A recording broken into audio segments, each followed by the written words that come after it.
And welcome to the Virgin River Cafe Rewatch podcast. Good morning, Gigi. Good morning, Tracy. What's shaking, girl? Oh, it's been a hell of a week.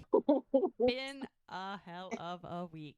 Well, it's it's the end of the week, so let's Thank just say goodness. we're You know what? I'm gonna say TGIF because for us it's Friday, and I think if I had another day of the week, that probably wouldn't be good. I think I would have vetoed that. I would have said a hard no, and I would have said I refuse to participate in any more days this week, and I probably would have just hibernated for a little while because it's that's all right. been a long week. It's been a really long week, but that's okay because next week is brand new. We have the weekend upon us. Yes. Yeah, yeah. One day at a time, isn't that what we That's this. say Yeah. sometimes? Sometimes 1 minute at a time, 1 hour at a time. I'm gonna take one day at a time. Yeah. Can Alrighty. only go up from here. All these That's little what they taglines say. and sayings that I'm trying to grasp onto with my last breath. Okay. So, tell me about your coffee today, Miss Gigi.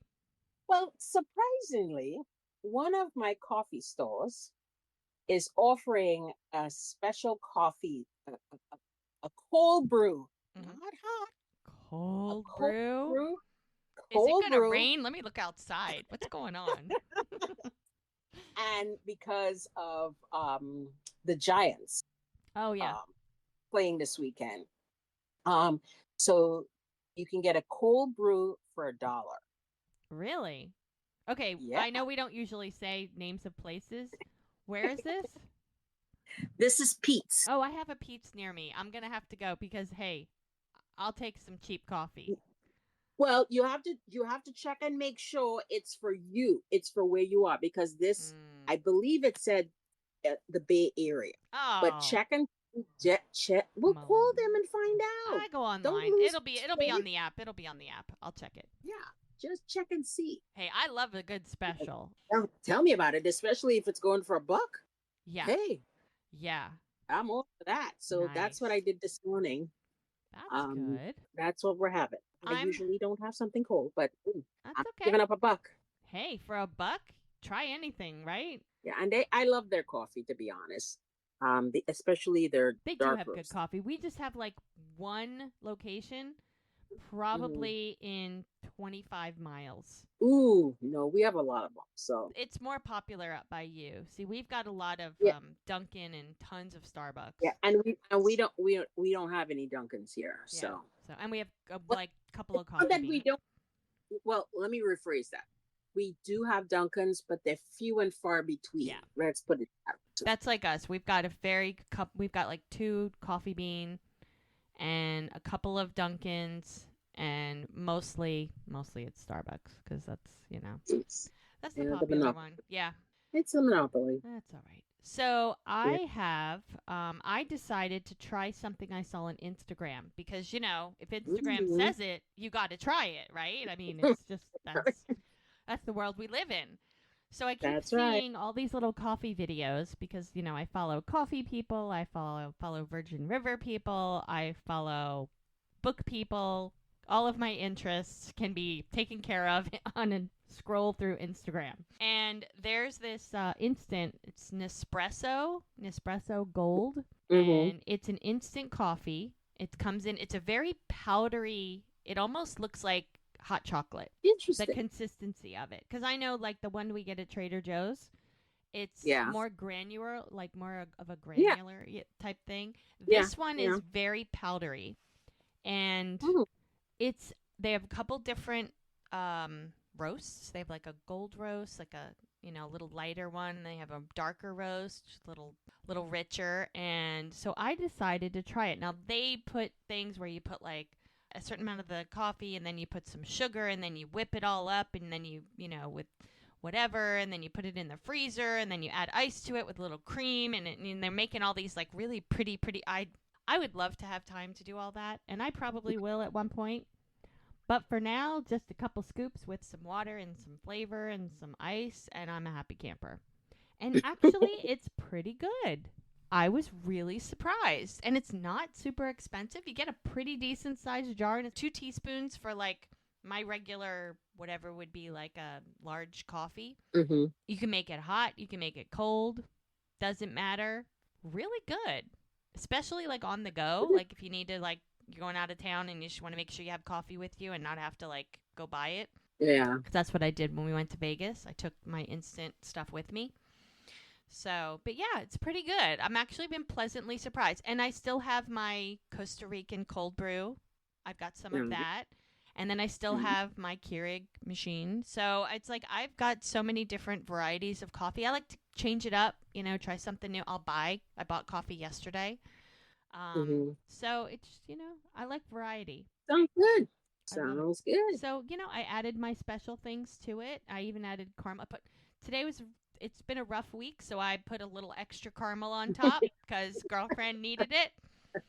It doesn't help a lot, but every little bit, right? So Uh, it makes the mood better. What can it I you tell know you? what? Caramel on anything makes the mood better. So I went for it. So now I'm getting You're good. caffeinated. So All right. I'm feeling caffeinated and ready for the day. All And what right. a Let's fun way move to start the forward. day. We've got a new episode. We do. Yeah. All right. So Okay. let's get started. We're season 6, episode 7. I climbed a mountain and I turned around. Now this is interesting because when all the titles first came out, of course Mm-hmm. everybody's trying to figure out what do they mean, what do they, and every year they always have a couple titles that are movie titles, song lyrics, and you never know. I mean, you never know what it could mean because we know how the previous season ended, but we never know unless something leaks, and they're really good about keeping secrets. Hardly anything ever leaks, so it's hard to know like what they've got planned for the season.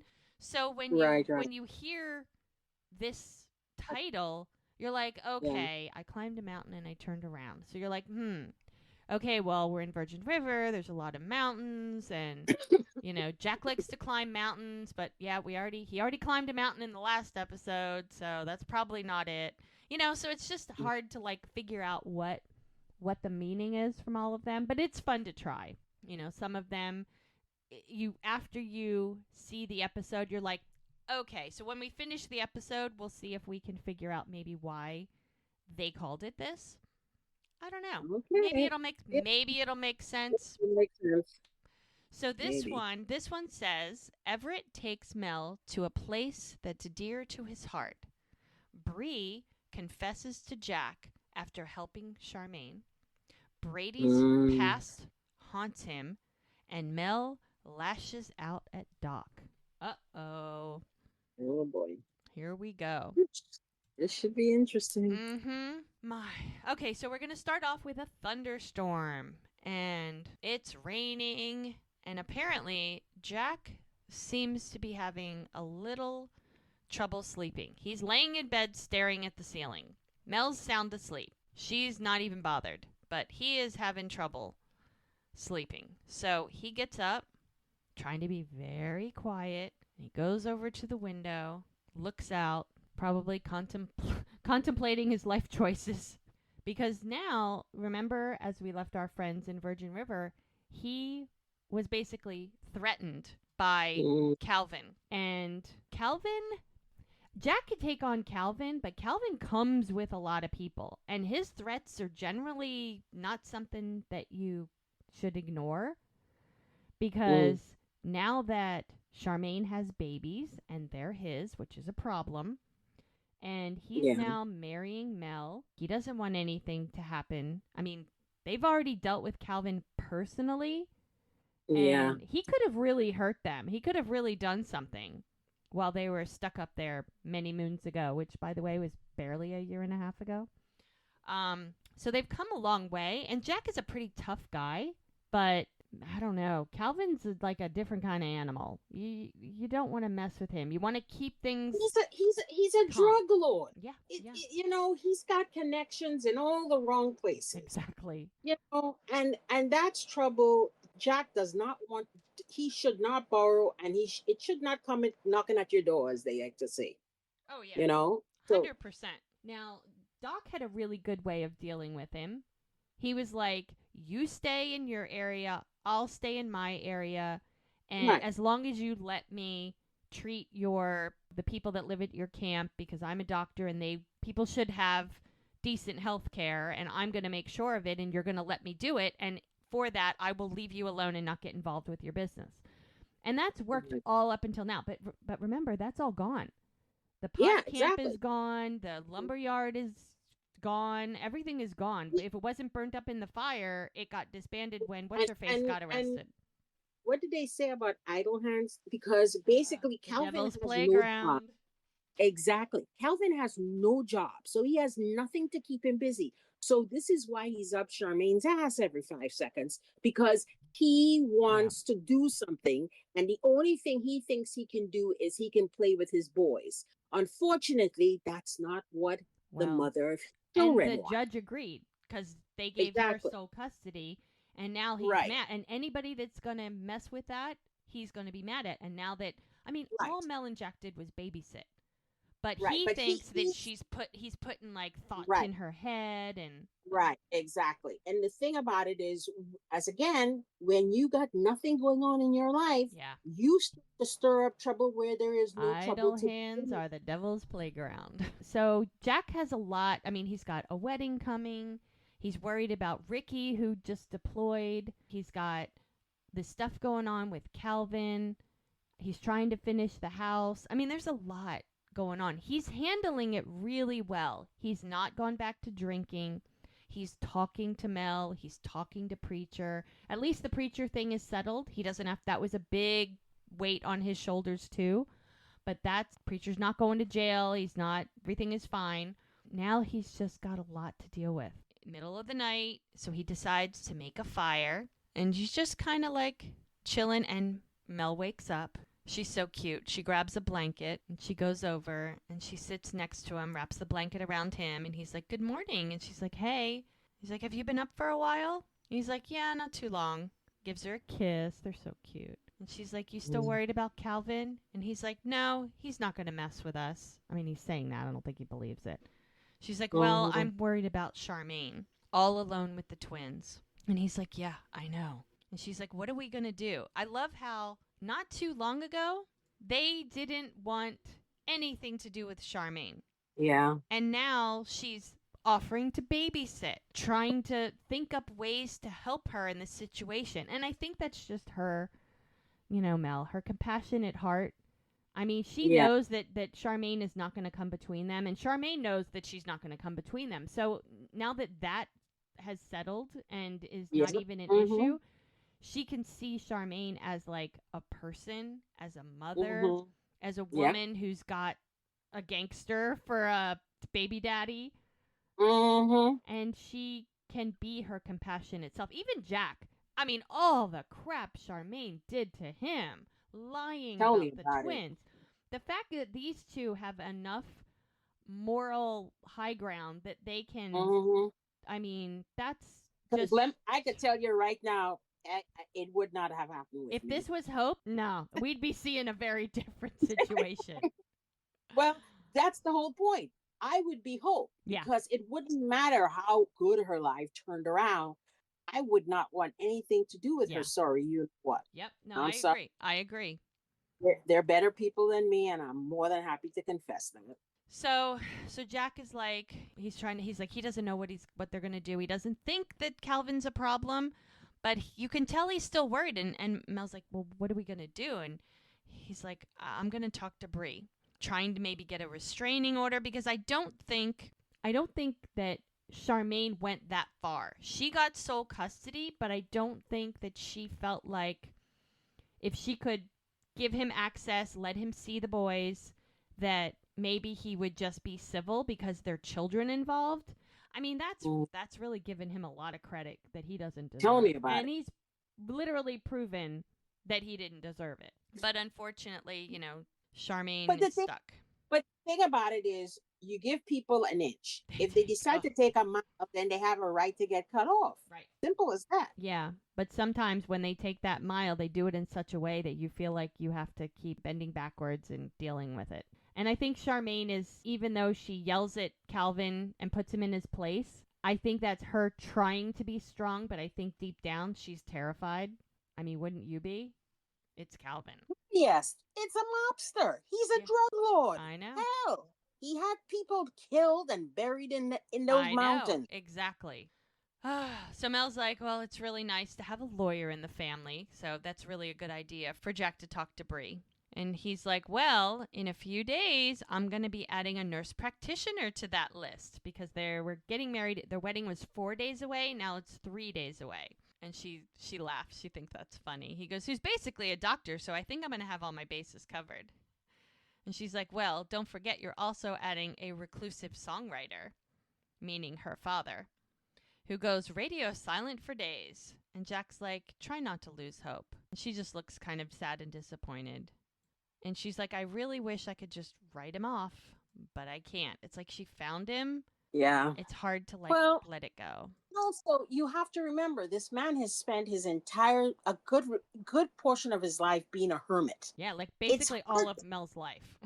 Exactly. You can't expect him to just come out of his cocoon just because you're his daughter. Right. I mean, I hate to say it, but we old curmudgeons, we are what we are, Yeah. and we're not about to change for anybody. You either accept us as we are or keep walking out the door. I feel like if you look at 4 months had gone by, that's when the new season started, and they hadn't even had dinner yet. And the very first couple of episodes of the season shows them having dinner for the first time. I mean, I feel like she let him lead as far as the pace, and that as it gets closer to the wedding, only now is she pushing a little bit more. But I feel like that she gave the relationship a lot of time to like try to develop, and maybe that was for the best because he did come around. So, I mean, I feel like she's compassionate enough to understand that, yeah, that was a lot of time you were by yourself. And I'm going to give you time to get used to this idea and to embrace it in some kind of way. Because obviously, she doesn't expect him to, like, flip a switch and he's, daddy dearest. Like, that's not going to happen. But I think the little connections that she's made with him, and they're able to take walks and they're able to have conversations, and he's able to share some things about her mom that she's really been wanting to hear. I think that shows that she was patient with him for a long time, giving him the space he needed to come out of his shell and sort of try to start embracing all of this. But I think now that it's getting so close to the wedding, it's like she's kind of freaking out, but she's trying not to show it to him and still giving Yes. him the space, but Yeah, hoping he'll so. come around. Yeah. But it's just like when she first came to Virgin River, Yeah, had to give her a wide space for her to figure absolutely. out feelings and how she was going to deal with those feelings with the death of her husband. And Yeah, I think her father is the same way. yeah, He needs to he needs a wide space as well. And I right. get what you're saying about the weddings coming up, so anxiety Yeah, kind of tends to throw itself in there. And if there wasn't a wedding, I think she she would have would be a waited little all more day. She would have taken right. it as slow as he needed it. Right. Yeah. But But that's not the case here. yeah, and she doesn't want to regret missing out on something that could be a meaningful part of a wedding just because he's being shy or he's feeling reluctant or whatever. So she's giving him the space, but she's pushing a little bit, which maybe it's the right amount. I don't know. I guess we'll see how he reacts, but I mean so far she pushed a little and he shares some more, and so I think it's been beneficial. I think the time that she gave him in early on was very beneficial. It gave him time to like, okay, I've got to absorb this information and now I got to like sit on it and think about it, and I think that's been a really good thing. Yeah. So she's like, well, being in the wedding, maybe it's too much for him. She's like, it's fine, she still wants to get to know him even if he's not part of the wedding. She's like, and after all these months, because now it's been like 4 months, she's like, he still feels like a stranger. So she's been trying, but maybe feels like he hasn't put the same amount of effort. But it sounds like he has put some effort, so they are making some progress. I just think she's Hmm. disappointed at the amount. So, and he's like, well, I think you've done everything that you can, which is true. She really has. She's like, I haven't told him the truth. And she's like, what time is it? And he's like, what? He goes, it's a little early to show up on his doorstep. I mean, geez, the sun isn't even barely up. Hmm. And she's like, if that's what you mean, he's like, well, she goes, besides, he's like, you slept right through the couldn't get the kindling lit phase. So funny. So you're going to stay right here. And he puts his arm around her with the blanket. And you're going to enjoy this roaring fire for a little while. And they're all snuggly together. And she's like, okay.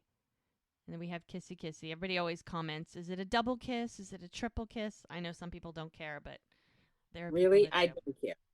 They're very cute. Yeah, They seem very natural together, which is real. I mean, they've been working together for this is yeah. six, Um, 7 years. So it's good that they have that chemistry. yeah, they had chemistry before. I mean, from day one.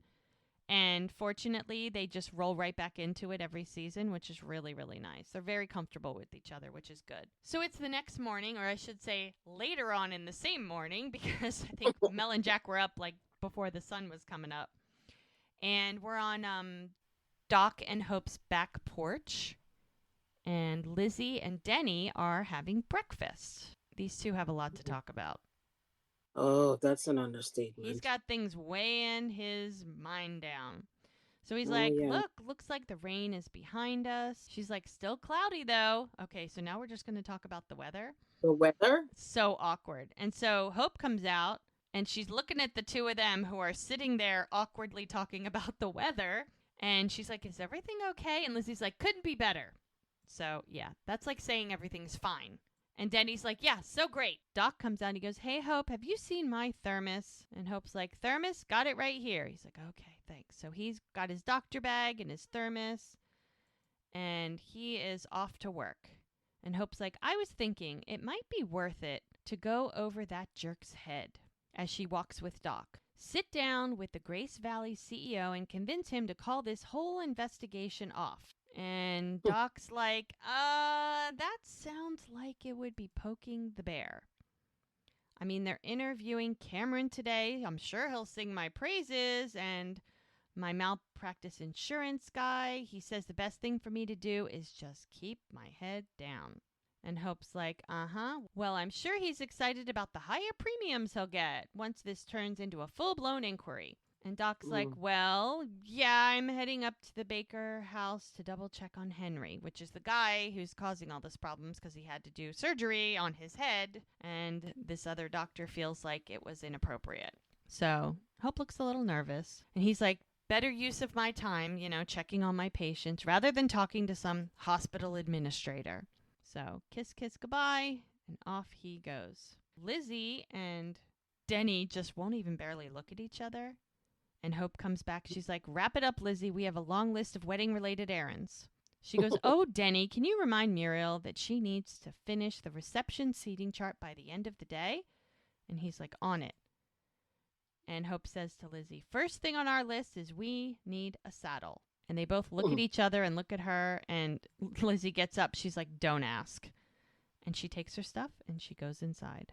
Talk about avoidance. So Yeah. we're at Brie's house. I love her house. She's got a beautiful little house. She has a great house. I like her house, and I like Preacher's Preacher's. Kitchen. Yes, we love Preacher's Kitchen. Love Love Preacher's Kitchen. Just love it. Yeah. So Brie's making the bed, and Mike's like, Brie, you got to see this. And so she comes downstairs. He's in the kitchen under the sink, and he's like, check it out. Looks like he fixed a plumbing issue in the kitchen sink. He goes, no drip. And she's like, wow. I've had 3 plumbers over here who couldn't fix it. Wonder where he learned his. He's like, well, none of them knew how much that drip bothered you. She goes, yeah, it drove me crazy. But you didn't have to do that. He goes, well, in the words of the immortal James Taylor, I'm your handyman. That's cute. That's adorable. Uh, A We're little quoting, kiss. They're so we're cute. quoting music now. Knock at the door. It's Jack. And she's like, "Hi." He's like, "Morning." "All right. I know it's early, but I wanted to catch you before work." And she's like, "Oh, that's okay. Can I get you some coffee?" And he's like, "Or water. I can get you a glass from the no drip sink. Hey, look." And he's so proud of himself for fixing it. She goes, "Yeah, Mike fixed the faucet." Now he's very proud of that fact. He just needs a pat on the Too back, I cute. guess. And Jack's like, "Oh, congratulations, but no, I don't want anything to drink." Goodness. He's like, "I just wanted to get some legal help." And she's like, "Oh." He's like, "Calvin threatened me last night. He's also threatened Charmaine if he doesn't get access to the twins." And Mike's like, "Okay, sounds like a police matter too, you know?" Exactly. So he's like, Mike's "Okay." go. Yeah, Mike's paying attention. And Bree's like, "What?" She goes, "After flipping on Melissa Montgomery, I thought he might have been reformed." No, it's called saving your Well, own no. ass. Are you kidding? Exactly. He's a And scumbag. and even So, Mike kind of scoffs at that. He's like, "Calvin? Psh, yeah, no, the guy's bad news, which is why Charmaine should get a restraining order." And Bree's like, "Well, I can definitely help with that." And Jack's like, "Great." And then Mike says, "We can increase patrols in Charmaine's neighborhood." And they're both like, "Yeah." And Bree's like, "Could you dig around and see if maybe Calvin's, I don't know, dealing drugs or, I mean, he's got, honestly, into anything that might violate his deal with the feds?" And Mike's like, "Yeah, nothing could make me happier than putting that man behind bars again."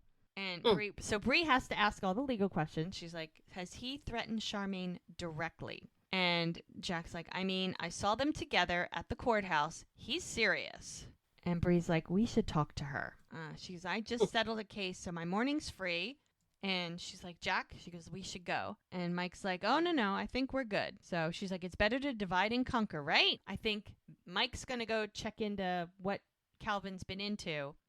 And Jack and Brie are going to go talk to Charmaine. So now we're at the park, and we've got Lark, who is there with Hazel. And Hazel's blowing bubbles. Kids are on the swings. And Brady walks up. And Hazel's like, "Brady!" He's like, "Hey, kiddo." She doesn't hug him, which is weird because you think after all this time that she would like run up to him and hug him. But she doesn't. And he brings her that tiara that he found in his place. And he's like, "Look right. what I found." She's like, "Don't you want to keep it?" He goes, "Nah, it looks better on you." She's like, "Thanks, Brady." And she goes, "Mom, look." And he goes, "Yeah, why don't you go share your bubbles with one of the other kids, okay? I can hold on to your tiara." And she's like, "Bye, Brady." So she's going to go play. And Lark's like, "What are you doing here?" He's like, "I came to see how the kid was doing. Give her back her stuff." And Lark looks pissed. She looks really pissed. Sad and pissed, I guess, is better. Why should she be pissed? Well, partly because her plan to take all of his money is now thwarted, and I bet you Jimmy is mad. And if he's making her life complicated, that's why I said it's like pissed but scared. Well, you make your bed, you lay in it. Exactly. She started this. She could have said no. She could have pretended that she was. I mean, he's in jail. I mean, I don't know if he has reach outside of jail. Most of those guys do.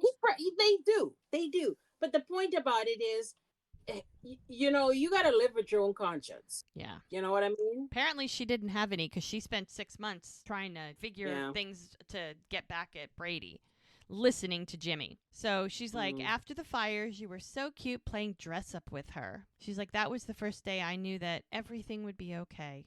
And he's like, "Yeah, well, for me, it was like every other day we spent together, a lie." And he's very matter of fact about it. And as he starts to walk away, she grabs him and she's like, "Brady." She's like, "My feelings for you weren't a lie. They were real." And he kind of looks at her like, "I don't believe you." And she's like, They are real." That's questionable. Right? And she's like, "When everyone else in town judged you, I gave you benefit of the doubt." Granted, she did, but if it's all Yeah, part of the plan, that doesn't hold any water. exactly. And he's just looking at her, letting her talk. She goes, "Can't you do the same for me?" She goes, "Come on, just give me a second chance." And he's like, "It's not going to happen, okay?" And she watches him walk away. Hey, you made your bed, honey. You got to lie in it. That's the way it goes. So now we're at Everett's cabin. Mel shows up. He's like, "Well, this is a surprise." She's like, "I owe you a hike." He's like, "Sure. Why don't you come in and I'll get ready?" So she comes in. He's like, sorry, I haven't reached out. She's like, no. She's like, I should be the one to apologize. I've been putting way too much pressure on you. You're alone out here for years, and I just show up out of nowhere. True. See, same thing I said. And suddenly you're expected to be father of the bride. Like, she gets it. Doesn't mean she still doesn't want it. He's like, well, it was a bit more than I bargained for. She's like, I know. She's like, which is why you don't have to walk me down the aisle. And you do not have to perform a song. He goes, it was not that I didn't want to. He's like, I never finished it. He's like, the only thing worse than not being part of your life is disappointing you now that I am. And she's like, you should have just said that. He's like, I wanted to. I came to the drive-in to explain, but she goes, so why didn't you? He goes, oh, I ran into Vernon. Shakes a deep breath. She's like, what happened? He goes, well, I decided the best thing I could do is stay away. I don't think I can be who you need me to be. She's like, no, I don't need you to be anything. I really don't. I just want to get to know you. She goes, and I will find another way to honor my mom at the ceremony. And he's like, well, I might be able to help with that. What do you say instead of going for a hike, we go for a drive? Come on. So he's going to start opening up a little bit. Okay. Let's see. Okay, so now we're in the kitchen, and Preacher looks like he's got multiple plates going on, and Hannah's looking at him like, what are you doing, dude? And he's like, oh, you're going to love it. He goes, just take a bite. And she's like, there's only so many radishes a person can eat in their life, and I hit my quota 7 salads ago. He's like, oh, come on. So what? You think I'm going a little overboard with the rehearsal dinner? And she kind of takes a deep breath, and she's like, you've cooked 4 different variations of pork chop brined in buttermilk. And he's like, well, I just want to get it right. It's Jack's favorite dish. And he will love any one of the variations that you decide to serve, right? I mean, seriously. I mean, Hannah's being practical and he's being ridiculous. Exactly. But that's Hannah for you. And he's like, the paprika to brown sugar ratio just tastes a little bit off. And the door opens and somebody yells, Preacher, more rice, stat. It's Joellen. He's like, on it. I love how the tongue... You need a waitress, you're going to find one somewhere. Yeah. Oh, yeah. Somebody will fill in. It could be, I've seen Charmaine waitressing. I've seen Lizzie. I've seen Hope. Oh, yes. So he motions over to Hannah, and he's like, just try the salad. As he goes out there with a big bag of rice. Now, all the ladies are at the counter on the bar, and they are filling little bags of rice, which... I was under the impression you're not supposed to do that because birds eat the rice and then it makes their stomach explode. I think that's why they kind of outlawed rice for throwing at weddings years ago. Are you familiar with that concept? No. Oh, you've never heard of that? That's why they don't throw rice at weddings anymore. Yes. I do believe I did hear that. Yeah. They because of the whole exploding of the bird's stomach. Yeah. Yes. So yes. Now you're supposed to throw confetti or do bubbles or something, Or petals or something like that. Yeah, rose petals or something, whatever. So Preacher brings out a big bag of rice, hands it to Joellen, and she's like, sorry about running through all of your supplies. She's like, one of us is a little loose with the grains. As Liddy looks at Connie, and she's like, so sue me. God, they're so funny. Swear to God, these women are going to be the death of me. Yeah, wait. They're great. I love them. They're so honest, at this age, they just say whatever they want to say. They don't hold back. And they say it with such a straight face. I know. That's what's funny about it. Connie's like, I just want to send Jack and Mel off in style. And he's like, oh, believe me, ladies, we are all going the extra mile for this wedding. No reason to be stingy. There's plenty more where that came from. Love these women. Just love these women. And in walks a blast from the past. Do you remember her? Oh, yes, I do. Well, Preacher remembers her as well. And he's like, well. Hello, chef. And he's like, well, hello, chef, to you. And he's like, what do we owe this honor? She says, couldn't pass through Virgin River without stopping by. We haven't seen Jamie since, oh my gosh, I don't even know, a couple seasons ago, where she was trying to woo Preacher to San Francisco to Right, be exactly. chef at one of the restaurants that she was coordinated with. Yeah. And with everything going on, I mean, Jack got shot, and that's when Paige and Christopher, that whole thing happened, and Christopher got dumped in Preacher's lap, and he couldn't leave. So he had to Right, turn right, it down. That right. was like season 3. Yeah. So that was a minute ago. Mm-hmm. But she's back. Yeah. So he's looking and he goes, wow, you are just the woman I need right now. And all the ladies are giving him the eye. Oh, And you know, because Preacher. they also know he's dating Kaya, and so the deal is this woman is walking into turf that they feel she does not belong in. Well, and with Preacher, bringing a woman Oh, yeah. into his kitchen's like bringing a woman into his bedroom. Yeah. Right? And, I mean, and that's like his sacred space. it is. But But I don't know if they know her. I know they probably they do. remember They her. remember her. I'm sure they do. They know who she is, Yeah. and they know that Yeah. there were a few sparks, and they know. I don't know that well, everybody knows everything. They may know that he almost left. I don't Yeah. know. But they know that she was in town, that there was a few sparks, but that she left and it didn't work out. Right. But now that she's back, they're giving him the side eye. Mm-hmm. And honestly, this is Preacher. Yeah, He's worried about the food. He knows that she has a very good palate, and he needs her chef brain. Right. He needs a chef's opinion, which I totally get. But you have to remember, They don't see it that way. they don't see it that way, especially Connie. Yeah. Connie considers him like her son. Yeah, she's definitely got a special place in her heart for Preacher. Right. And so, this, I love the look on Liddy's face. Total side eye. Well, they're all giving her that. And now they look at them and they look at each other and they look back at them and it's like, uh-oh. Yeah, they're not happy. So Brie and Jack go to the salon where Charmaine works. And Charmaine says to Brie and Jack, I can't believe that Calvin threatened you. That's the last thing I wanted was to drag you into this. And Jack's like, don't worry, don't worry about it. We're just going to make sure that he stays away from you and the boys. I mean, the fact that he's even offering to help is crazy. And she's like, thank you. Because she obviously needs the help. She's not doing very well keeping him at bay on her own. Mm. And Brie suggests that she might want to think about getting a restraining order. And she's like, definitely. And Brie's like, oh, okay. So she goes, we're going to need proof of harassment. Has he threatened you in any way? And she's like, well, he's been pretty pissed since I got full custody of the twins. Last week he stormed in here and demanded to see them. Said I'd regret it if I didn't let him. And Jack's like, see, I told you.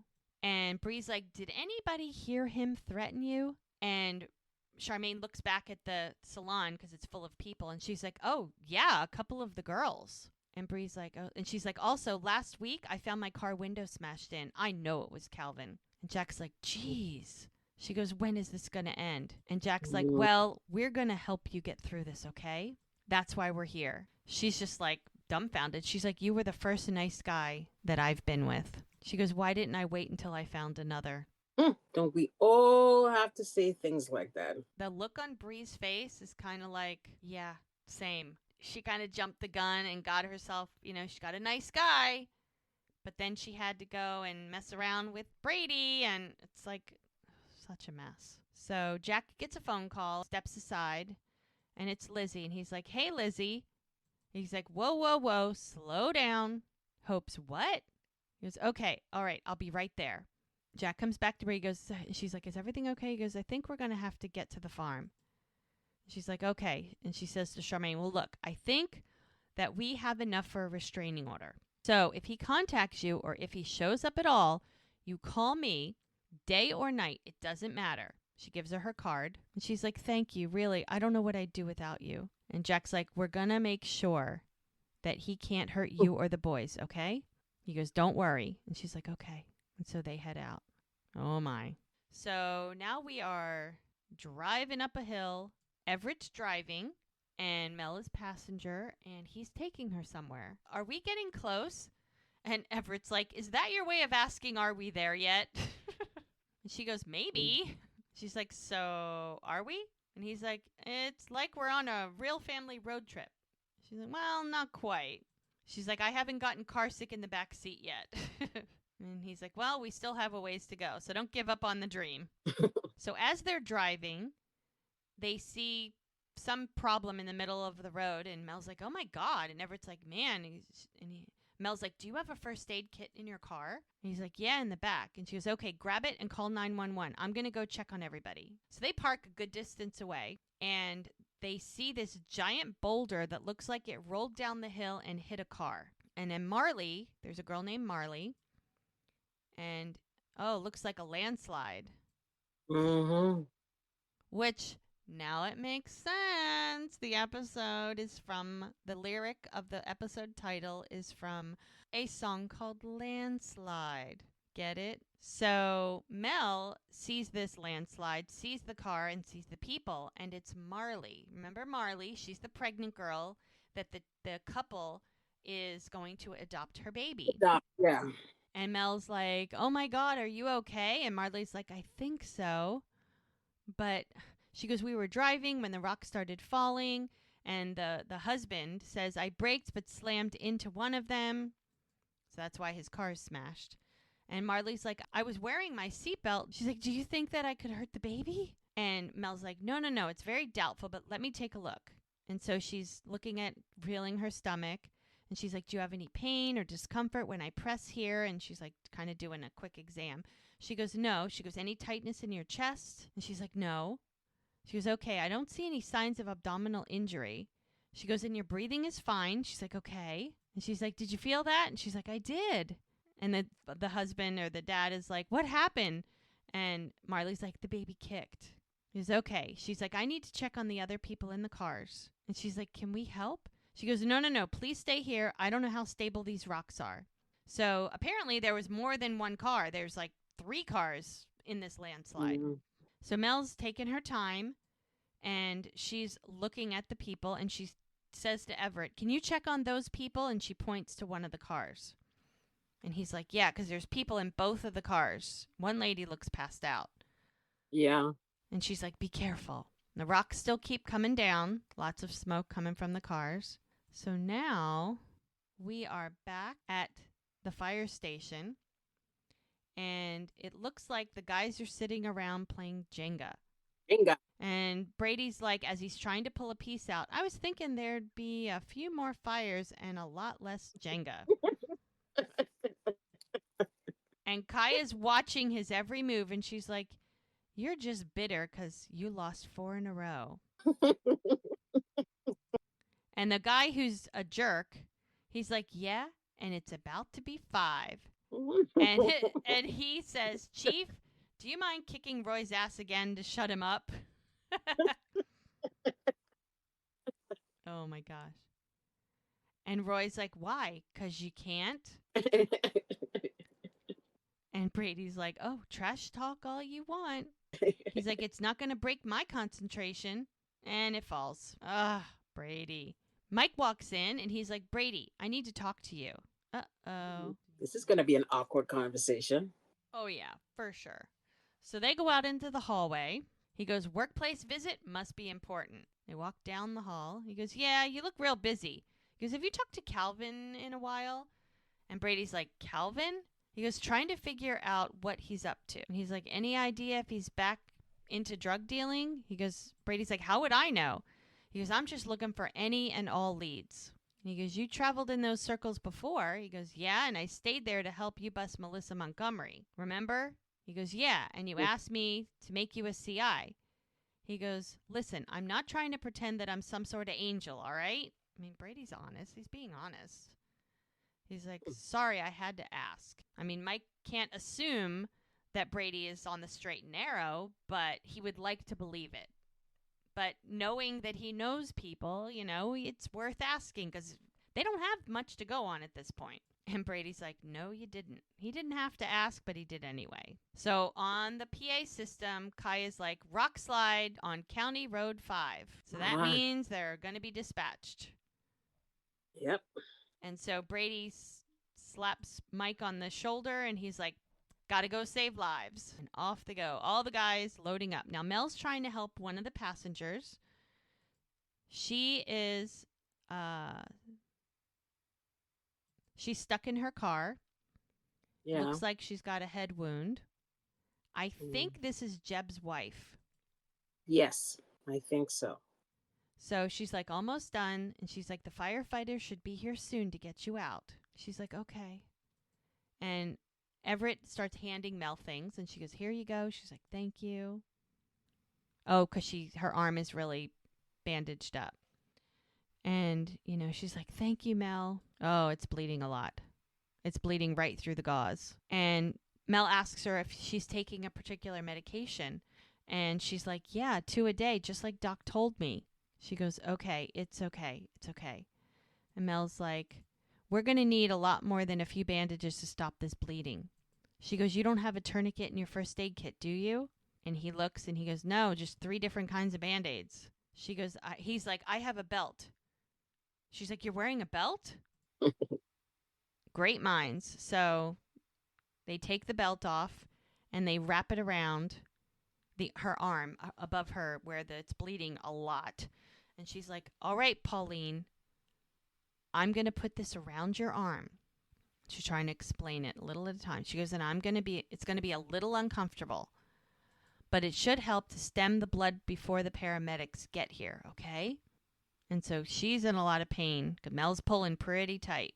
So Mel's like, okay. She's like, we need to check on the Millers and try to get them out as soon as possible. He's like, all right, okay. And Pauline is like, wait, you're just going to leave me alone?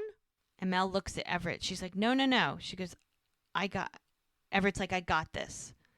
So he's going to stay with her. And Mel sort of whispers in his ear. She goes, look, she could go into shock. So just keep an eye on her, okay? So he's just going to sit by and he's like, hey.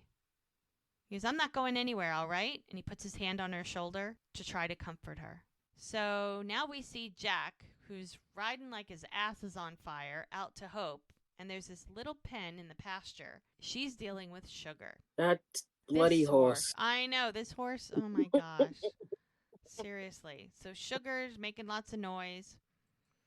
And she's like, I just need to get this on your back. Because I guess Sugar is not cooperating. And he goes, Hope. Okay, put the blanket down. Because Hope is in the pen with the horse who's bucking all over the place. And she's trying to get a blanket on the horse with the saddle.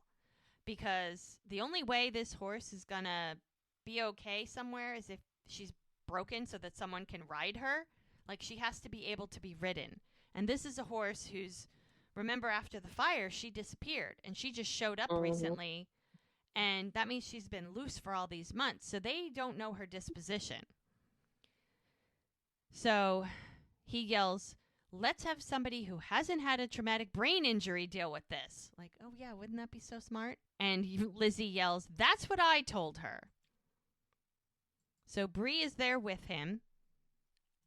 And Hope is trying desperately to deal with this horse. And Hope is like, Roland won't take him if he can't be ridden. See, there was a stipulation. I figured that. And Jack is like, well, can't you just board the horse for the wedding? Oh, Brie says, well, can't you just board the horse for the wedding? She goes, and let Roland know I lied to him? Never. See, even the animosity, how many, 20 years, 30 years? Yeah, and nobody knows how to hold on to a grudge like Hope does. Oh, I know. To the end. And Jack's like, yeah, Brie used to ride all the time when we were kids. And she looks at him like, what the hell are you talking about? And Hope's like, she did? And Brie's like, yeah, like she's going to go with it. He goes, yeah, I did. They used to call me the little horse whisperer. Oh boy, they're digging themselves deep on this one. And Jack's Tell just me shaking about his it. head like, yeah, that's right. And Lizzie's like, Hope, we have a really long list of wedding errands to get through. Kind of like, let these two deal with it and we can go. So Hope's like, fine, fine. Hands the. She puts the blanket down and ties the rope to the fence. And her and Jack kind of look at each other like, oh, what have you gotten us into? And Hope's like, all right, good luck. So Jack undoes the horse. Mm. And Brie enlightens him like he didn't already know. She's like, you know, I've ridden a horse a grand total of once, right? So riding Sugar is all on you. And he's like, I know, come on. He's like, how hard could it be? And Oh Lord. she's looking at You him. never say that. You never say that to the universe. I know. Because the universe will kick you and you know where. Yep, they'll laugh at you. Mm-hmm. So the horse, of course, is jumping and bucking. And so now we're back at the rock slide, the landslide. And Mel is checking out the passenger in the other car. It looks like a couple. He goes, okay, let's just make sure you can turn your neck without any issues. It's a husband and wife. They're just cut up, and she's like, okay, slowly. So she's checking her out. She's like, okay. And so Everett is back talking to Pauline, and she's like, my husband Jeb died less than a year ago. She goes, you know, if something happens to me, my daughter's going to be all alone. Annabelle, right? Isn't that her name? Annabelle? And Everett's like, I won't let that happen. And Pauline's like, what's her name? Or Pauline says, okay. And Everett's like, what's her name? And Pauline's like, Annabelle. And then we hear more rocks coming down. So we have no idea. I mean, this landslide could be worse. It could bury all of them if they don't get out of there soon. It's like, where are those firefighters? So Mel's like, okay, Gretchen, I just want you to lean on me, okay? And she helps her get out of the car. She goes, all right. He goes, Howard, I'm going to be right back, okay? You just sit tight. And then she helps Gretchen get out of the way. And Everett looks in the back seat, and what does he find? Candy wrappers. He's like, oh, looks like Annabelle's a bit of a chocoholic. And Pauline's like, yeah, we both are. And he's like, me too. He's like, have you ever been to the Ghirardelli Chocolate Square?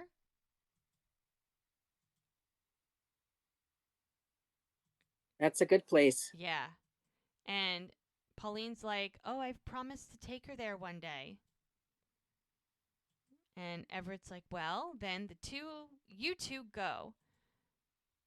You have to order their ice cream, and it comes in a bowl that looks like the size of a bathtub. You turn the faucet, and hot fudge comes out.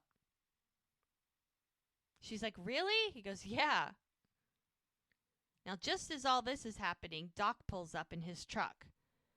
Now, Mel is like, okay, just stay here and try to breathe because she has to go back for the husband because she got the wife out of the car into safety.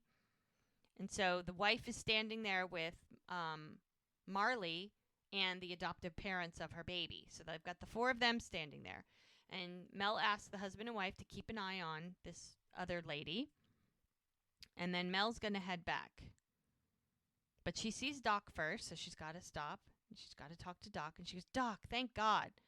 He goes, I was around the bend checking on Henry, and I got the call.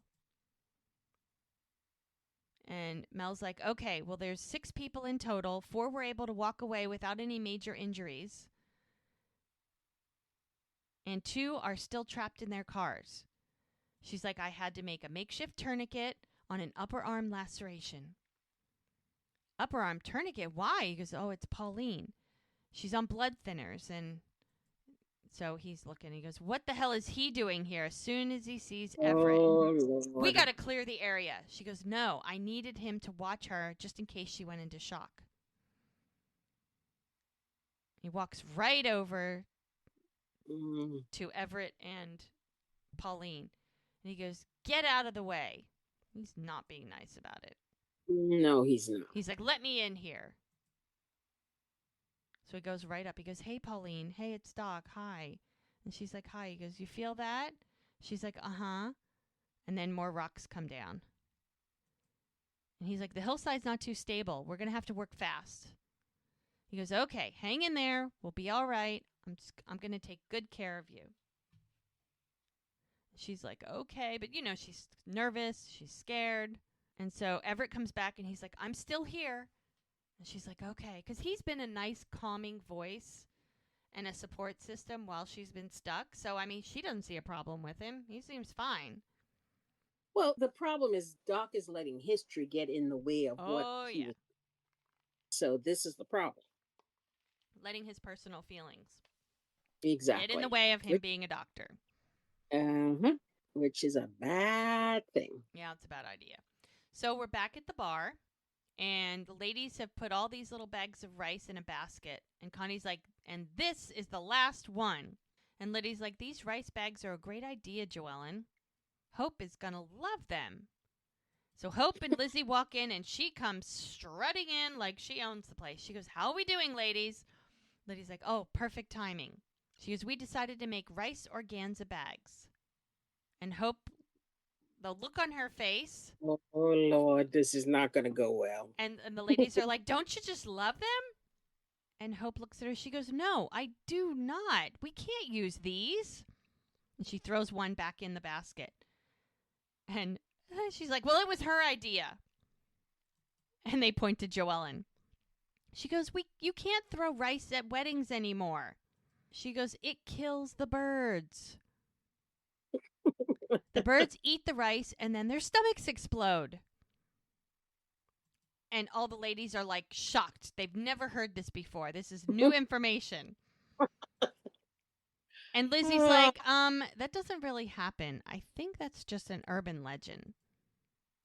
She looks at Hope. And Hope's like, "Well, we're not in what I would call an urban environment, are we? And you might be okay with a bunch of dead birds raining on the wedding party, but I am not."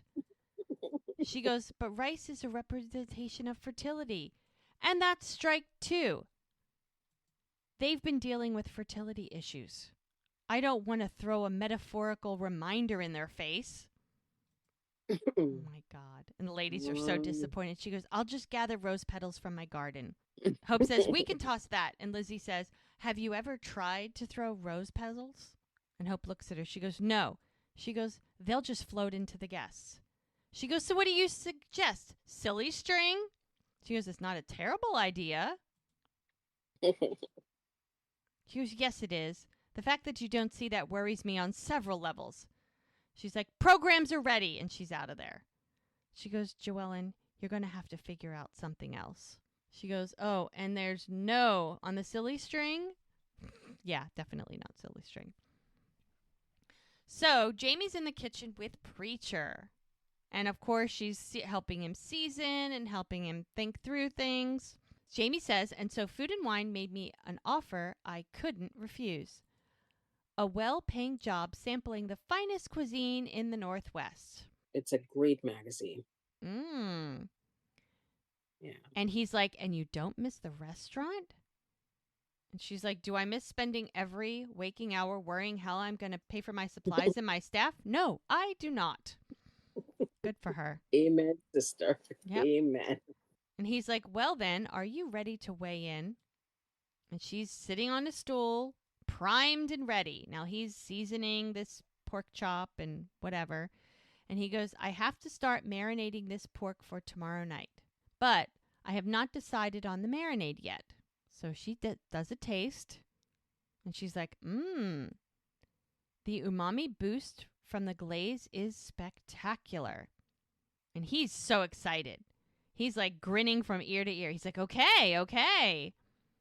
He's like, "Now, are you ready for the honey basil marinade?" She's like, mm-hmm. She goes, preacher, you just won gold. Don't go for the silver. And he's like, so this is the one? She's like, I wish I tasted it before I wrote my piece on the best homemade cuisine in California. This would have been the featured dish. He's like, okay. He goes, well, now you're laying it on a little thick. She's like, the only thing that needs to be laid on thick is that mustard sauce when you serve me another pork chop. It's nice to have good critique Right? from someone who knows. Yeah, because she has an amazing, she has, I mean, you remember when she first tasted his food? Oh, yeah. Every single thing. She ordered everything on the menu. Exactly. And she thought he was some 5-star, Right. chef, And not knowing that he learned how to cook in the Marines. Marines, exactly. That's where he honed his skills. So she's always known that he's been very particular about what he She cooks. has always appreciated everything Yes, he's her done. right. And he appreciates the fact that she is deadly honest with him. Absolutely. About He cooking. needs that because there isn't anybody else around to do that for him in Exactly. this realm. And nothing against anybody's taste buds that are there, but the finer nuances of cuisine cooking is not their thing. They like it. They It's know it. good. They know it tastes good. That's really all Right. anybody's worried about. That exactly. She gets a message on her phone. She looks at it and she's like, "Oh, it looks like that the road out of town is still blocked. So I guess I have time for seconds," which I don't think she's having a problem with. Cuz he's got it. He's like, "All right." So he's going to make her some more food cuz she's in her glory. So now we're back with Jack and Brie, and Jack is trying to get this horse to the point that somebody can ride him. So Jack's like, sugar, and he keeps like holding him, and he's trying to chase him around, trying to get this blanket on the back of the horse so that he can put the saddle on. He goes, I mean, would it be such a disaster if he just pranced around the wedding? And Brie's like, he might give a little Princess Bride vibe. And Jack's like, yeah, you'd love that. Didn't you want a princess wedding? She's like, I was 8. He goes, well, I'm sure you and Mike will settle on more mature theme. And he looks at Brie. Oh, he gets the blanket on the back. She goes, okay, calm down, Mom. We've been dating for less than a year. He goes, well, I can't help myself. He's a really good guy. He's like, you guys are good together. She goes, yeah, no, I know. But there's something underlying. He goes, what? He goes, Mike have a dark side I don't know about? And Bree's like, kind of chuckles. She's like, she looks at him and like, she wants to tell him something. And I mean, they've gotten so much closer over the last 6 months. And he's like, what? And she's like, I'm a horrible person. Uh-oh, no. Here it comes. And the look, the worry, and the concern on Jack's face says it all. He's like, what are you talking about? And she's like, practically in tears. She's like, I slept with Brady. Ooh. I can't believe she told him. I know. And the look on his face, she's in tears, and he's like, what? So now the fire department shows up at the landslide. Kaya's like, Roy, Brady, check the stability of the cliff. I need to know we're safe, okay? We got about half a dozen guys. It was Alan, take the blue car. Oh, hold on. Alan, take the blue car. Guys, get the jaws ready. As soon as we can get the okay from Doc here, we go in, extricate the passengers. She's like, hit this. So they've got a little fire that could possibly be brewing in one of the cars. So they get the fire extinguisher and they take care of it. And so Doc is like, tell me exactly where your neck hurts. And the male passenger, who's on the left side, he goes, okay, on the left side. He goes, all right, I'm going to feel right along the back of the neck and to the base. And tell me if you feel any pain. Mel's in the car. She's on the passenger side where the wife was sitting. Doc is outside of the car, and they're both kind of checking him out. He's like, tell me if you feel any pain. He goes, how about now? He's like, nope. He goes, okay. And he starts to slowly move his head. And he goes, anything, Nell? He goes, still okay. He's like, good. Good. So it looks like his neck is okay. Like no spinal injury. So Doc and Mel sort of meet at the back of the car. And he goes, now that you've cleared him, get the firefighters to get him out. Because Mel's like, she goes, so that we can check his legs for a compound fracture. And Doc's like, no, we can't move a patient with a potential neck injury. And Mel's like, but you just cleared him. He goes, yeah, the left side of his neck is stiff, and you know protocol. And Mel's like, right, but you said he had normal range of motion. That mountain could come down. He goes, Mel. So now they're arguing about medical things. She's like, we need him out. Check his leg. And he goes, hey, we're not moving him. And Doc is pretty darn stern about that. Like, he's yelling at her. And Everett catches his attention. Mm. And Mel kind of jumps back at Doc, and she's like, whoa, what's going on? He goes, what's going on is you're wasting time asking too many questions. And he's getting pissed. Turns around, walks away from Mel. And Mel's like, what the? And Everett walks up and he's like, hey, you don't need to talk to her that way. And he goes, and you shouldn't be here. Oh, great. Now the two boys are going to have a pissing contest. That's great. Mm-hmm. Yep. He goes, you get hurt. You keep me from helping this woman who's in critical condition. And Mel's like, hey. Kaya says, Doc is right. We need to clear the area of non-essential personnel. Doc's like, thank you. Very smug. And Everett leans down and he talks to Pauline. He goes, hey, they'll take care of you, all right? And she's like, okay, thank you. Because he's been there with her the whole time. And he very graciously, he looks at Mel and he's like, I'll wait by the truck. She's like, okay. But she's looking at Doc like, who the hell do you think you are? Yeah. So Doc leans down and he's talking to Pauline and he's like, we're going to take good care of you. And Everett leaves. Mel's looking at Doc like, what is going on? So now we're back where Sugar is. And after Brie dropped that bomb. Tell me about it. Oh my God. So the two of them are taking a break from dealing with the horse and they're just kind of sitting on the fence. And Brie's gonna have to share her story. And she's like, after I told Brady about Lark and Jimmy, she's like, ugh, she goes, he looks so broken. And all those feelings came rushing back. And he's like, what about Mike? She goes, I love him. She goes, you think I'm a terrible person? Like, no, come on. I mean, it is kind of really bad. It is. I mean, that's really bad. And he's like, no, not at all. He loves them both in different ways. But he loves them both. He goes, I'm just trying to understand. She goes, yeah, me too. And that the horse is just walking around the pen at this point. Like, I don't have a care in the world. You two have your heart to heart. I'm just going to chill over here. And he's like, do you think maybe what happened with Dawn is still affecting you? I mean, you deserve to be happy. You know that.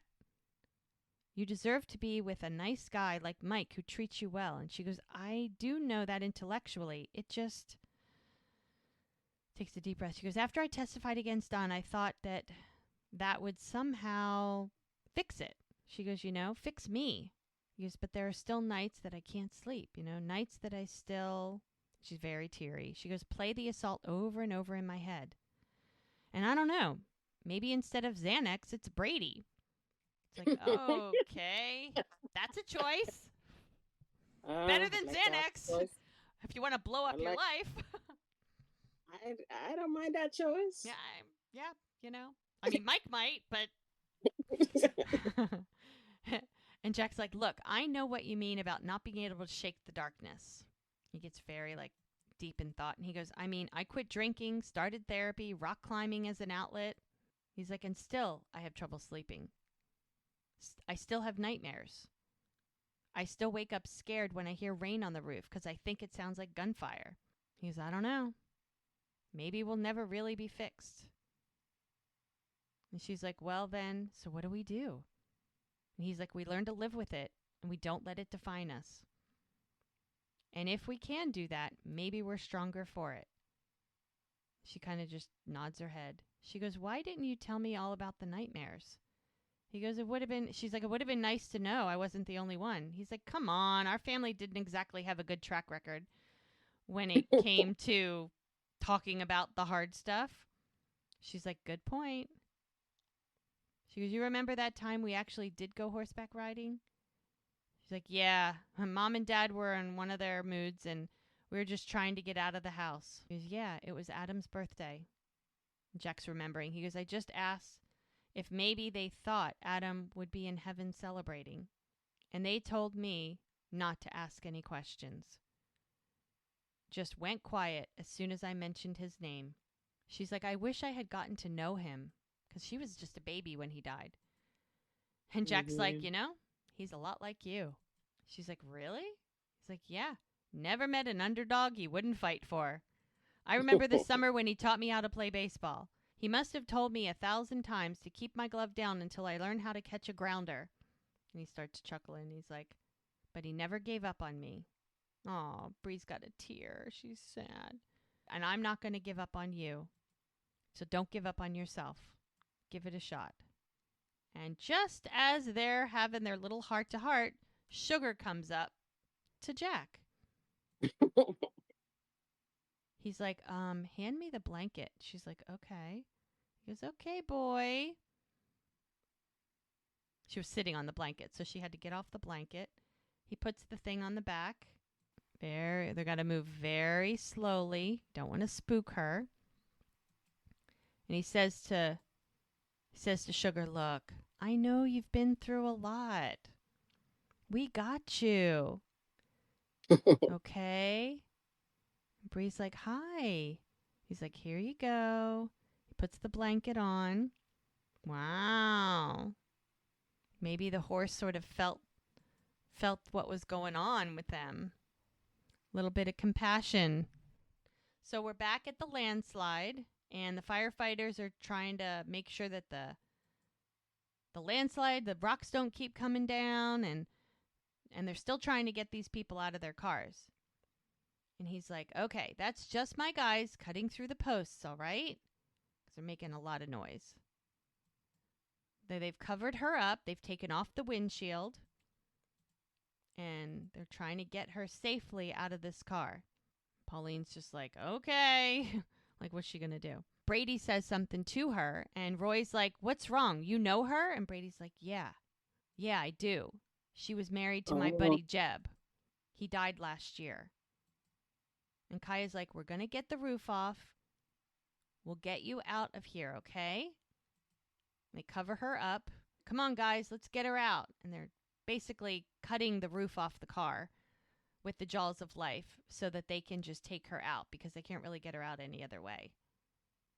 And they're literally cutting through. And Brady's like, it's loose, it's loose. And then 4 of the guys come over and they lift the roof off so that they're able to have access to her. And they're like, clear. And he's like, steady, steady. He goes, come across. Okay, so then they finally get the roof off. And now they can lift her out. They bring the gurney over. Kaya's given orders. They very carefully lift her out, put her on the gurney. He goes, that's it, Pauline. That's it. You're doing great. Brady's right there next to her. He goes, just take a breath. That's it. She's like, we got it. She goes, Brady? He goes, no way. Get him out of here. And Kaya's like, what's wrong? She's like, you knew. He goes, hey, wait. What? He goes, you knew what was happening at the lumberyard. He goes, no, Pauline, I was trying to help, okay? Get him away from me. Jeb is dead because of you. And she starts crying. And he backs off with his hands in the air. And Kaya's like, Pauline, calm down. Come on. And she starts coughing up blood. And Kaya yells, Doc. And he runs over. And he goes, I think we got a collapsing lung. He goes, okay, we're going to have to intubate. So he lays down the thing. She's spitting up blood. Doc grabs the thing, and he's got to go down her throat to put a tube down so that she can breathe. Mel's handing him supplies. They're working together as a team. He goes, okay, and they're going to bag her. He's like, I got it. He's listening with his stethoscope. He goes, yeah, good, good. Got air entry into the lungs. Okay. So he kind of looks at Mel, and they kind of like nod at each other, like, good job, but they're still pissed and they're not going to say anything. Yeah. So we go back to Hope's. She is looking at the invitations or programs. Remember, they were picking up the programs? Invitations have a funny way of things being spelled wrong. I don't know. I'm hoping nothing on the. This is how, and there's two times where you get to see the invitation. This is one of them, or the program. And this tells you The date. exactly the date. It's funny because there's no year. So it says, we welcome you to the wedding of Melinda Monroe and Jack Sheridan. Sunday, May 5th, Mel and Jack's farm. Like, that's it. That's Yeah. all. There's no address. There's no year. There's nothing else. It's about as simple as it can get. And the fact they don't give you instructions because everybody knows where it is. Exactly. But we don't need instructions. Remember in the very first episode of the season, one of the first conversations Mel and Jack have as they're walking down the street on the way, and they pass that church where people are coming out and getting married, and they say, we're getting married in 3 weeks.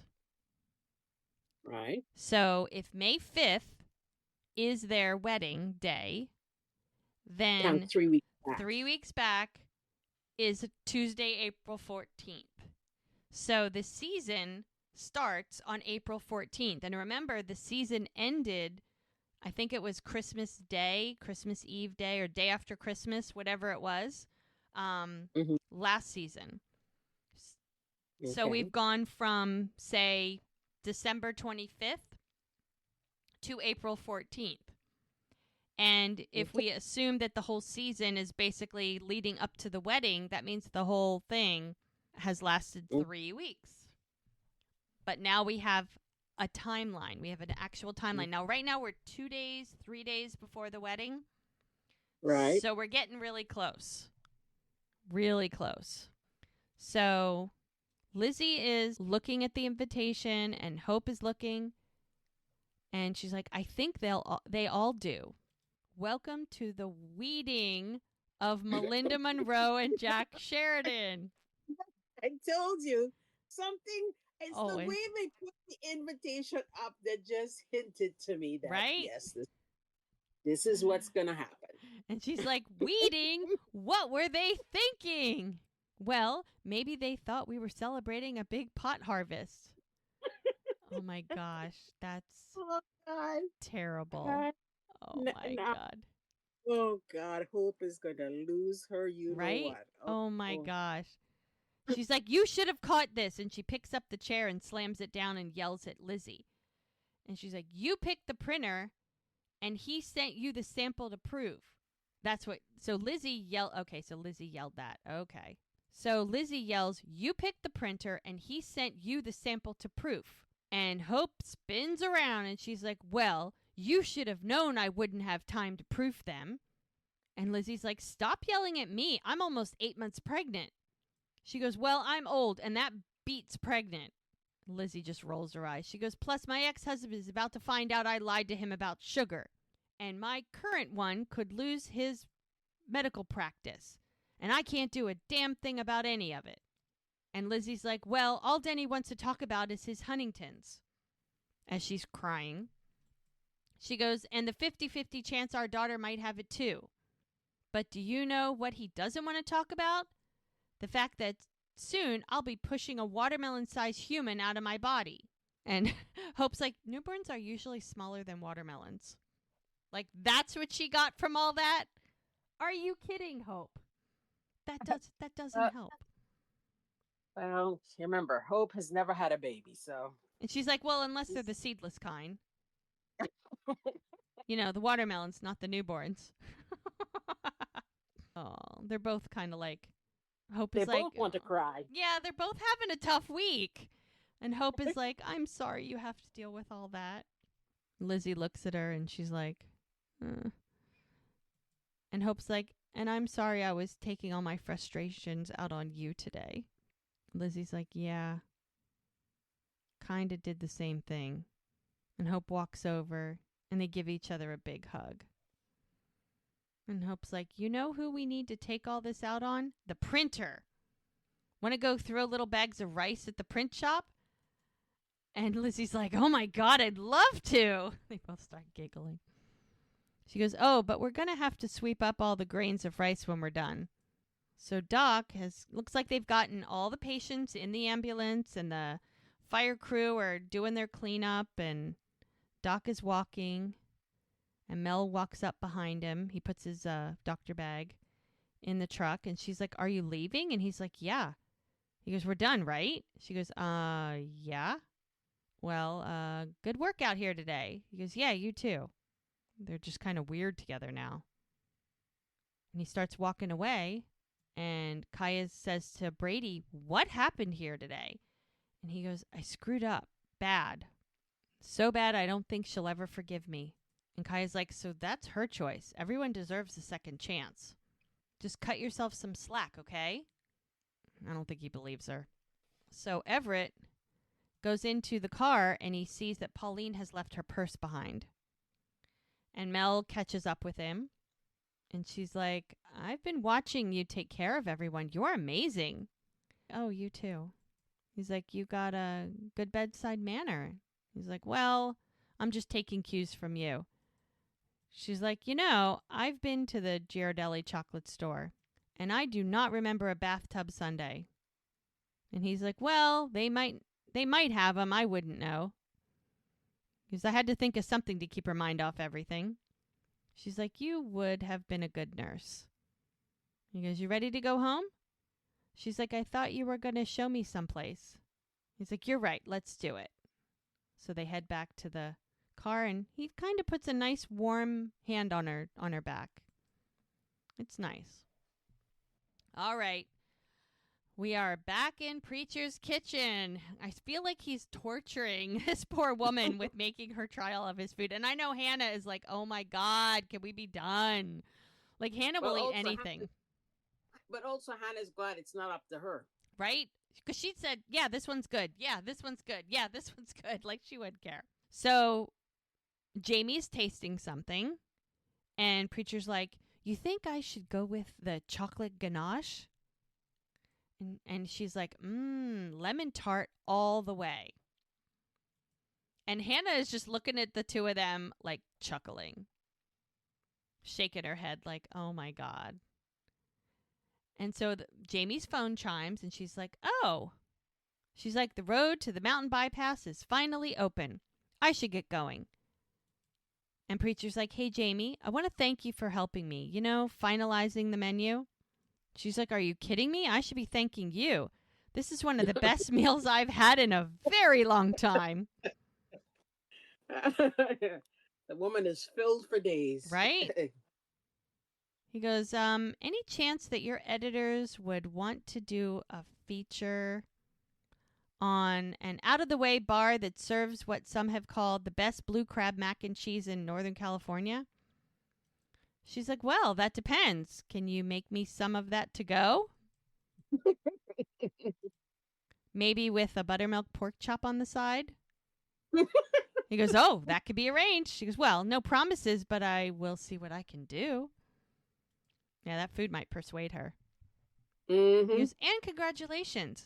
I'll tell Jack. He goes, no, congratulations to you. Last time I was here, you seemed almost embarrassed by your talents. It's nice to see you owning it. It's like they have a very nice, friendly rapport. It's really good to see. Mm-hmm. So we're back at the bed and breakfast. And Lark, who is staying there, that's where she lives. She also works there. She helps clean the rooms. And that probably pays for her mostly to stay there because what other jobs are there? I mean, she could work at the bar, but I don't think so. Yeah. So she hears something at the door. She opens it, and it's Brady. She's like, Brady? And he's like, can I come in? She's like, yeah. She's very nervous. He's very nervous. Everybody's nervous. I leave the door open. He goes, did you mean it? when you said you loved me? And she's like, of course I did. She's like, what we had was real. You know it. He goes, Brady, I love you. And he won't even look at her. And then he finally does. And he's like, this morning you asked me if I could give you a second chance. She's like, yeah. She's very teary. He's like, I don't know if I can. Lark, I want to believe you. And he walks up to her, takes her hand, takes her other hand. I'm going to try. And she's like, thank you. And he takes a deep breath. So we're back at the bar. Mike is sitting down and Brie walks in. She gives him a kiss. He's like, hey, you. He goes, sorry, I smell like horse. He goes, I thought you and Jack were headed to Charmaine's salon. Does she do horsehair now? He goes, no, she does not. Oh, my gosh. He's like, I ended up at the farm with Jack. She goes, it's a long story. She goes, so did you find anything out? And he goes, no, it looks like he's staying clean. I asked around, talked to his known associates, Brady included. She goes, oh, you think he could have? No. I just thought he might, I don't know, might have heard something, if there was anything to hear. He goes, which there wasn't. She's like, okay. She goes, Brady didn't appreciate the implication that he might know something. Jumped right down my throat. I don't know. And Bree's like, well, thank you for spending your entire day on this. He goes, oh, hey, no need to thank me. It's my job. I'm Team Brie. Always. Oh, she looks misty, too. Goodness. Mm-hmm. And she's like, you know what? Whoops. Something about the menu. Let's see. She's like, you know what? I don't need a menu to know what I want. And she leans over really close to Mike, and he's like, what do you want? And she gives him a kiss. Aw. Now, at the same time, Jack was able to get a saddle on the horse, and he's riding through the wilderness just as Mel shows up. And look at him ride. Like he's having a good time. He's looking good, girl. Yeah, he looks really good. He looks very natural, like he's having fun. And she's just enjoying watching him. And he's like, oh. So he comes back into the pen where they were originally starting. And he was like, okay, come on. He goes, wow. He's like, howdy there, cowboy. He's like, word on the street, or rather around the sewing circle, is that Sugar is too skittish to ride. Well, he's like, not anymore. Because turns out Sugar here is a sucker for sharing family trauma. And Mel's like, what? Like, the look on her face. He goes, well, Brie and I spent the afternoon comparing emotional scars. Lovely. Talking about Adam. She's like, oh. She goes, God, that must have been hard. He goes, it wasn't. It was kind of nice. Talking about it, I think, may have helped both of us. He goes, how about you? How was your day? And she's like, oh, well, rocky, which is hilarious because of the rock slide. She goes, anyways, so after you're done here, I have something I want to show you. And he's like, okay, in that case, can I have a kiss? Aw. So she takes him to this special spot.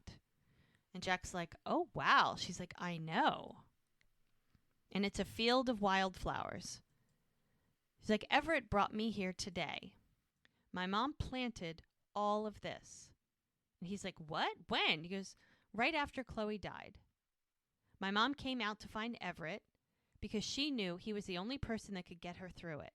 And so now we have a flashback, and it's just, right now it's just green grass. It's years ago. Everett is sitting, and her mom, Sarah, is laying on his lap, and they have a picnic lunch. And she gets up, and she reaches into the basket, and she grabs a little pouch. And she starts sprinkling the contents of the pouch all over the place. And he's like, what is that? And he's like, what are you doing? And she's like, these are wildflowers. She's like, it's my going away present for you.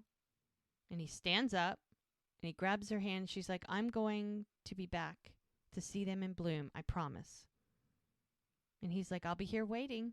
So then she starts sprinkling on him and around him and throwing the seeds everywhere as he's trying to kiss her some more. And Mel further explains to Jack that Everett hasn't been there since she died. So you figure if Mel was probably created on that trip, and 11 years later is when she died. So it's been 25 plus years that he hasn't been there. And Mel's like, but he wanted to share it with me. And Jack's like, aw. He goes, yeah, and he also agreed to walk me down the aisle. He goes, oh, come on, really? She's like, yeah. He goes, oh, that's great. Gives her a nice hug. He goes, yeah, I really got to see a side of him I didn't know existed. He goes, yeah? She's like, yeah. She goes, I also got to see a side of Doc at the rock slide that I wish I hadn't. Yeah, that wasn't pretty. And Jack's like, yeah, because Everett was there. She's like, well, I don't know. I mean, honestly, I'm not sure. She goes, I'm going to go check on him before the rehearsal dinner. Jack's like, okay. She goes, but in the meantime, I thought that we could pick some flowers for our wedding. That's a nice way to honor her mom. Yeah, it is. So he's like, let's get picking. He goes, wow, look at this place. So it's the next morning. Doc's in his doctor coat in his office. And Mel walks in and he's like, well, I didn't expect to see you today. And she's like, yeah, I just came to see if you had an update on Pauline. And he's like, yep, she's on oxygen. They're keeping her another night for observation. But prognosis is good. She's like, good. She's like, what about you? How are you doing? He's like, what does that mean? He goes, you know, I've seen you deal with some pretty scary medical emergencies. And you always keep your cool. But yesterday you were yelling and short and worried about protocol. And he kind of looks frustrated. Like, at the situation, not necessarily at her, but, you know, she was there, so he's going to take it out on her. Because that's usually what happens. He goes, I had to do things by the book. Because there's someone over at Grace Valley who has it in for me. So it's not like he would do things his normal way, but if somebody's watching his every move, any mistakes he makes after that allegation is going to look bad. So he's got to be like watching all of his P's and Q's. Yeah. And Mella's like, what do you mean has it in for you? And Doc's like, oh, you don't have to worry about it. You have a wedding coming up. Now she looks worried. Like, you can't tell somebody not to worry because then they're going to worry. Like, isn't that how things work? It's like the first thing they do when you say don't worry is worry. She's like, I am still part of this practice. He goes, well, it's nothing. It's nothing. Just focus on what you have to focus. Learning your vows and spending time with your father. She goes, is that what was going on yesterday? Is this about Everett? And he's like, no. Of course not. She's like, okay. Well, I know you had a run-in with him at the drive-in. Doc's like, oh. And what did he tell you? He goes, well, he didn't want to get into it. He's like, oh. But whatever it was that you said has made him stay away. He goes, I was trying to protect you. From getting to know my only living parent, from connecting with my mother, you don't know what kind of man he is. Because Doc has never said a word. And whatever happened 30 years ago. We know it has to do with Everett, and we know it has to do with the kid who died. But that's it. That's all we know. Everything else is speculation. Yeah. And she's like, okay, how am I supposed to know what kind of man he is when you're driving a wedge between us? And he's like, I didn't want to see you get hurt. He goes, well, you don't have to look out for me, okay? It's not your job. You're not my father. Oh. That hurt. See? That hurt. That hurt. And that... I mean, she's known Everett for 5 minutes. And I mean, she said that and wished that she could have taken it right back. And he's like, oh. He goes, nope, I get it. He's like, you're not my daughter. You're just my nurse. She kind of looks at him weird. Okay, can't expect him not to react to that. I know. Okay, I know. because She threw it she out hit him there. below the exactly. She hit him below the belt, and then she gives him the strange look when he says, "I'm just a nurse." Right. No, you can't have it both ways, Mel. Exactly. You cannot have it both ways. Oh no.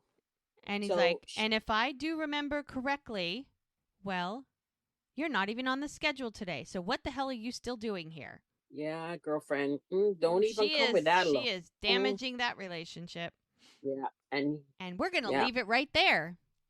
Ouch. Ouch. I mean, yeah, I get she's trying to connect with her father, but yeah. you don't But you don't alienate everybody else at the same time. exactly. You don't throw everybody else under the bus. I'm sorry. I'm sorry. That's That's so just disrespectful, and it does not very honor the relationship that they have spent so long building.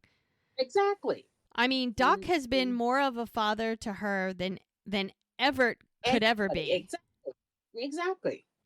And considering that she never knew Everett and her real father was a hot Basically, mess right. after the mom He died.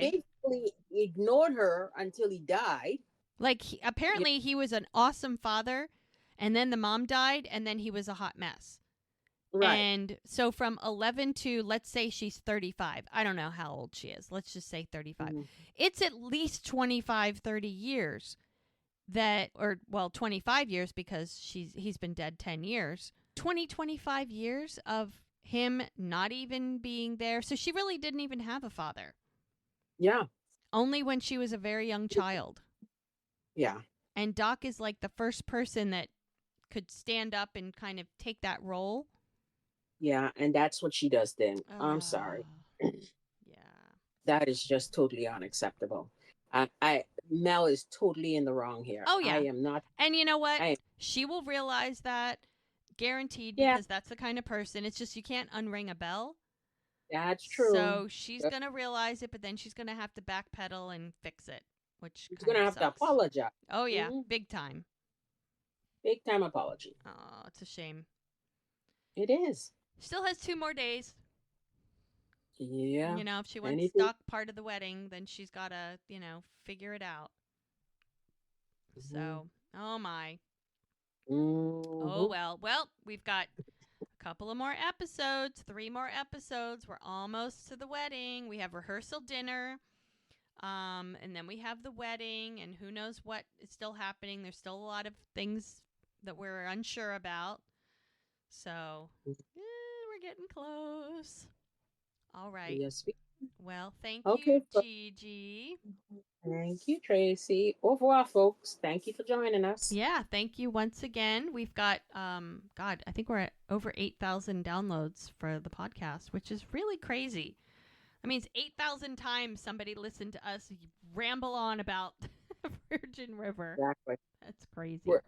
We're no Zivy and Alex, but No, we're not. we're But we're doing our best. We're doing our best. So, all right. Well, thanks again, everybody, for listening. We do appreciate it. We're just going to keep going till we run out of episodes. And then once season 7 drops, we'll give it a couple months to marinate, and then we'll be back at it. So thank you so much. And until next time, bye-bye.